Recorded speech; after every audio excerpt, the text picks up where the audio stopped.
Soyez les bienvenus dans cette nouvelle ambiance extrêmement posée tamisée pour le premier épisode de cette nouvelle série inédite que nous avons nommée à ce jour les expériences paranormales de mes abonnés. Évidemment, tu me connais, je te connais, on se connaît, bref, je n'ai pas besoin d'expliquer le titre. C'était la pire introduction d'une phrase, quoi. Le truc pas du tout naturel. Oui, tu l'as deviné, c'est totalement un concept dérivé du dieu, le grand idée, hein, on va pas se mentir. Oui, pardon, il faut que je suce un maximum la queue parce que sinon je vais me faire défoncer pour du plagiat, hein, mais... C'est une blague, des stress, le grand idée, c'est la famille, c'est la Suisse, c'est la mi-face. On commence. Bien sûr, je tiens à préciser qu'après chaque expérience paranormale, vous aurez mon analyse et mon avis là-dessus. Évidemment, quelques petites théories et probablement des liens avec l'actualité paranormale du moment. Oui, voilà. Non mais oui, c'est une grosse série. J'ai des attentes pour cet épisode, vraiment. On a préparé un putain de stuff, ça va être vraiment génial et j'espère que ça va te plaire. Et si c'est le cas, je t'annonce que dès qu'on atteint les 10 000 likes sur cet épisode, eh bien, je commencerai les recherches du prochain épisode comme ça tranquillement. Ah oui. Pourquoi pas finalement? Ah, pourquoi pas? Bref, pratique le dab et bien sûr, ajoute-moi sur Snapchat et Instagram. Bang bang bang. Commençons d'abord avec le témoignage le plus léger et nous terminerons évidemment à la fin avec les expériences les plus horribles. Les événements qui ont suivi le jeune adolescent Alexandre. Alors il est possible que mon histoire va te paraître folle, ou pas, à toi d'en juger. Bref, je m'explique. J'avais environ 13 ans et comme tout jeune homme de mon âge, on aime faire des choses des fois un peu débiles, hein, et je te comprends totalement, hein, évidemment. Pour ceux qui auraient la rêve, c'est dans le duel d'anecdotes qu'on a réalisé avec Joey. Fais-toi plaisir, tu peux cliquer sur la petite fiche pour voir la vidéo, voilà, comme ça t'as toutes les infos, t'es au clair. J'étais avec deux de mes amis, on s'était lancé un défi de toucher le sommet d'un lampadaire qui était, ma foi, plutôt haut. Pas mal comme délire. Mon meilleur ami passe devant moi et il n'y arrive pas. Puis c'est au tour de mon autre amie et elle non plus, elle n'y arrive pas. Arrivé à mon tour et à ma grande surprise, eh bien j'y arrive sans problème. Oui, ce mec c'était vraiment le genre de mec à grimper, tu vois. C'était le mec qui grimpait. Tu vois, t'as un ballon de fosse qui est coincé là-haut, le mec il y va, vraiment il se fait kiffer. Le toit qui a craqué, du coup là, ça me fait un peu flipper. Bref. Yes. Est-ce que je flippe tout seul après 3 secondes de vidéo? Oui. Hein, bon. Ce que je n'avais pas vu en revanche lors de ma montée, c'est que la plaque qui protège les câbles sort d'environ 2 à 3 cm. Et ce qui devait arriver, arriva. Le jeune Alexandre, à l'époque âgé de 13 ans, s'ouvre la jambe droite. Oui, littéralement, vraiment, ça pisse. Le plaisir, hein, je t'épargne toute la phase horrible en mode... Ah, y'a un problème avec la jambe, y'a putain de trop... Bref, ça devait être un moment super horrible, mais évidemment, ça n'a rien de paranormal pour le moment. T'inquiète pas. On va en arriver. J'arrive donc à l'hôpital et là on me dit que j'ai failli y rester, car je suis passé à 3 mm de l'artère fémorale. Vénère.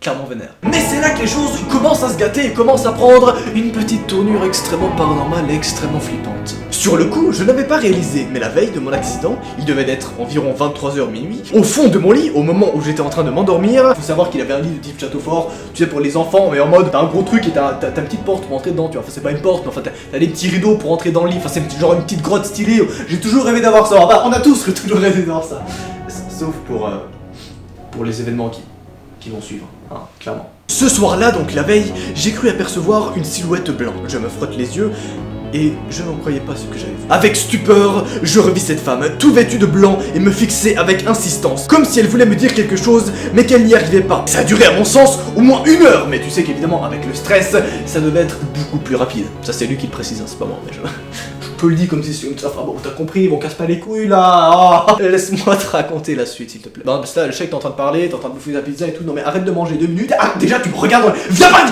Je me souviens encore de ses yeux bleus, presque blancs, profonds. Comme tu le sais probablement, ça me fait beaucoup penser au mythe de la Dame Blanche, apparaissant pour prévenir d'un danger éventuel. Mais tu t'en doutes, je reste très sceptique là-dessus. Ça reste quand même extrêmement chelou. Le lendemain matin, en se réveillant, Alexandre est resté au moins figé pendant 10 bonnes minutes devant son lit, en se demandant, bordel de merde, qu'est-ce qui s'est passé hier soir? Et comme par hasard, le soir venu, il s'ouvre la jambe, en passant à 2 mm de l'artère fémorale. Et là tu vas me dire, ça va, c'est juste une petite légende urbaine qui circule de temps en temps, il a probablement imaginé une dame blanche ou je sais pas quoi. Bref, pas de quoi s'inquiéter. Oui, c'est sûr. Jusqu'à ce que je réalise que les événements qu'il a relatés correspondent avec une actualité paranormale qui s'était passée en 2013 et exactement le même mois. Là, tu vas me dire, mais Noah, qu'est-ce que tu chies vraiment? Mais qu'est-ce que tu chies? Du caca? Ou plutôt de la piste de cheval? Non mais à un moment, il faut me le dire directement. Et bien en fait, après avoir fait une petite recherche, il y a en effet 2 théories possibles et une qui est pour moi moyennement possible et l'autre qui est très probable. La première est que évidemment, tu es rêvé de la Dame Blanche. Ça me paraît probable, c'est possible, un peu space, surtout que t'avais pas forcément parlé de ça avec tes potes un autre soir, donc voilà, je trouve ça un petit peu bizarre. Mais en revanche, l'autre théorie me paraît vraiment plus intéressante. Oui, parce qu'une créature quasiment identique à ce que tu l'as décrit a été référencé ce même mois-là. Cet article provient du site Actualité Paranormale. Une étrange créature a terrifié de nombreux habitants après qu'elle ait traversé une route particulièrement encombrée. Elle passait à ce moment-là juste avant les voitures. Et oui, évidemment, j'ai les extraits vidéo. Bah, qu'est-ce que tu crois? Tu crois vraiment que je vais te balancer des infos comme ça sans te mettre les vidéos de surveillance? Laisse-moi juste te décrire la situation, s'il te plaît. Hein, je sais que t'es impatient, mais attends une seconde, s'il te plaît. D'ailleurs, si t'es impatient de voir les vidéos de caméra surveillance, tu peux activer la cloche. Voilà. Ça va calmer ton impatience, tu vois, tu vas comme ça, tac, et après, tu vas sentir un soulagement à l'intérieur de toi, ça va être profond. Pardon. Cette créature serait peut-être un mélange mi-homme, mi-chien et qui proviendrait éventuellement de la fondation SCP. C'est une fondation extrêmement sécurisée et protégée qui protège justement ce genre de créatures un petit peu spéciales et peut-être mal formées de la vie réelle. N'hésitez pas à me dire dans les commentaires si vous voulez que j'en fasse une vidéo dessus. Un jour ça peut être très intéressant. Un témoin aurait déclaré que cette créature est un Reik. Il faut savoir que le Reik est une créature humanoïde légendaire qui, selon certains spécialistes, attaquerait les hommes et les animaux sans raison particulière. On dit que cette bête mesure environ 6 pieds de haut et a une espèce de peau grise pâle avec un nez visible, donc quelque chose de très gris et très pâle. Et d'ailleurs, petit fun fact, histoire que tu te pistes un peu dessus, voilà, non, mais je te le dis cash directement. Une créature plus ou moins similaire a été photographiée dans une forêt au Québec au début du mois d'août 2018, voilà, donc c'est toujours d'actualité, hein, ça t'intéresse, on a toujours des petites créatures comme ça qui peuvent se balader, voilà. Après voilà, évidemment, ça fait du mal à personne, je veux dire, tu rentres tranquillement, tu fais un petit camping avec tes profs, je veux dire avec tes potes, mais avec tes profs, tu peux le faire avec tes profs aussi, y'a pas de soucis, hein, moi je suis ouvert, hein. Tu veux voir l'extrait vidéo, très bien, le voici.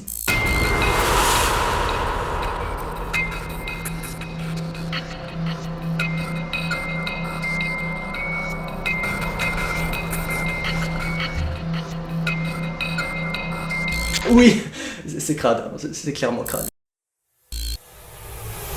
À présent, passons à l'histoire angoissante de Lauriane, 17 ans. Tout a commencé le soir de Noël. Ma famille et moi étaient réunis pour fêter cet événement. Une fois le repas terminé, le 24 au soir, j'allais me coucher en attendant le lendemain impatiemment. Le moment où tu te fais plaisir, tu ouvres les petits cadeaux, et voilà, non mais tu te fais kiffer, on va pas se mentir. Oui, perso, j'ai 18 ans, je suis toujours comme un gros gamin, voilà, à ce moment-là. Non mais, je te lance, j'ai 4 ans et demi dans ma tête, Bref, le soir qui suit, Lauriane va se coucher, et nous sommes donc le 25 décembre à 3h57 et 34 secondes. Je me levais tranquillement pour me diriger aux toilettes de l'autre côté du couloir. À ma droite, un miroir, et à ma gauche, un mur. J'arrivais donc au bout du couloir, sombre et obscur, quand tout d'un coup, dans le reflet du miroir, je vis une forme noire dans la cage de l'escalier. Je ne savais pas ni ce que c'était, ni qu'est-ce que ça faisait là. Bref, le temps avance, nous sommes le matin, 7h30. Quand mon réveil eut sonné, je me levais pas tout de suite. Non, je réfléchissais. Apeuré et en compréhension totale. Jusque-là, ça va encore. Sauf que, à ce moment précis, dans un phénomène qui s'appelle d'ailleurs la paralysie du sommeil, pour ceux qui savent pas, c'est un phénomène d'ailleurs qui est extrêmement réputé dans le domaine du paranormal et forcément dans le domaine des personnes qui font des insomnies, quelque chose comme ça s'appelle la paralysie du sommeil. C'est-à-dire que quand tu te réveilles le matin, tu es juste paralysé en fait. Tu n'arrives pas à parler, tu n'arrives pas à bouger et tu es juste en mode... Merde, qu'est-ce qui se passe? Tu es un peu dans un état d'angoisse extrêmement élevé. Sauf que cet état d'angoisse, eh bien, il te permet, ma foi, de te souvenir d'éléments assez spectaculaires. Comme celui de Lauriane à ce moment précis. Vous allez voir. Flashback, je me souviens que dans mon rêve, évidemment elle ne sait pas si c'est un rêve ou si c'était réel ou pas, eh bien elle pouvait communiquer avec la chose, avec l'ombre qui était présente lors de ces moments-là.